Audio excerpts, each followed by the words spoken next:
qulqullummaa keetiin ati kan jaallatamte abbaan samiirraatii dursee si filate ilmi ayyaana isaan bultoo si godhate hafuurri qulqulluun si keessa buufate qulqullummaa keetiin ati kan jaallatamte abbaan samiirraatii dursee si filate ilmi ayyaana isaan bultoo si godhate hafuurri qulqulluun si keessa buufate.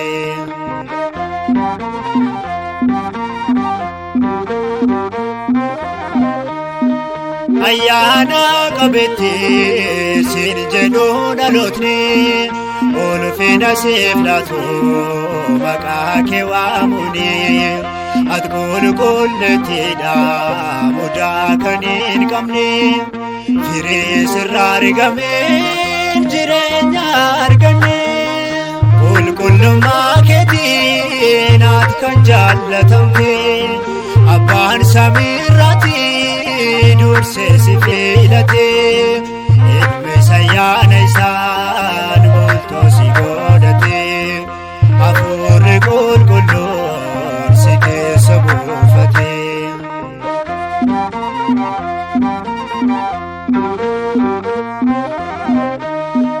Biqiltuu Libaanoos taatee argamteetta abdii cubbamootaaf ati kaa'amteetta abaaboo miidhagduu lalistuu gannataa yaa gugee garramii maaltu si fakkaata qulqullummaa keetiin ati kan jaallatamte abbaan samiirraatii dursee si filate ilmi ayyaana isaan bultoo si godhate hafuurri qulqulluun si keessa buufate.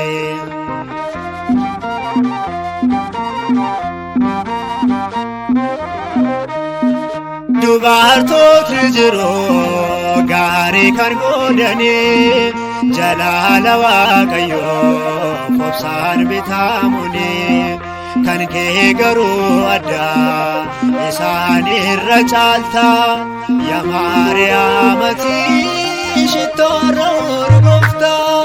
qulqullummaa keetiin ati kan jaallatamte abbaan samiirraatii dursee si filate ilmi ayyaana isaan bultoo si godhate hafuurri qulqulluun si keessa buufate.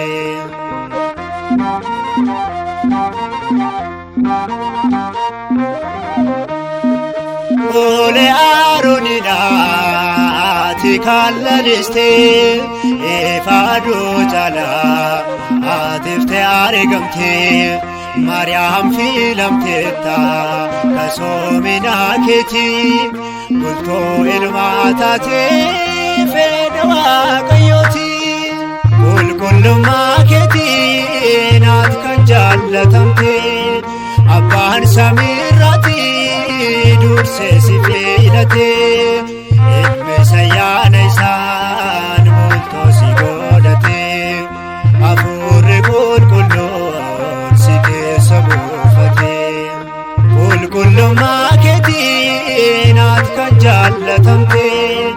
abbaan samiirraatii dursee si filate ilmi ayyaana isaan bultoo si godhate